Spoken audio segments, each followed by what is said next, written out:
Hi, this is Katie tuning in for Tip Tuesday.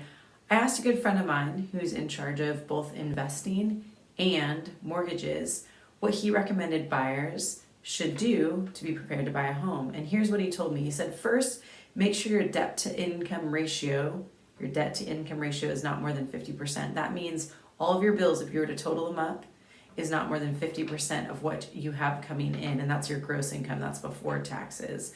So if you had $5,000 a month of monthly income, gross income, you didn't have more debt, including utilities, cell phone, credit card bills of more than $2,500 a month.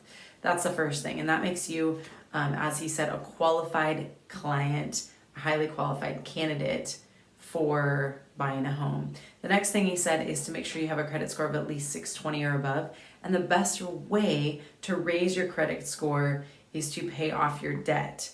You pay off your debt, you're gonna have a higher credit score because you will have a lower debt to income ratio. You'll owe less and you'll have more coming in. The last thing he said is making sure that you're saving for a down payment.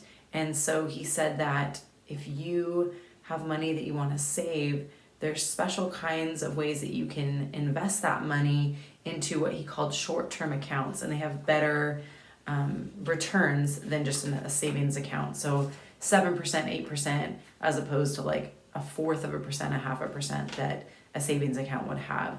So if any of those things, you have questions on them, if you're interested in learning more, please message me, call me. I would be happy to give you my friend's number, and I would love to sit down with you and help you figure out how you can get into a home this year. Hope you guys had a great Tuesday.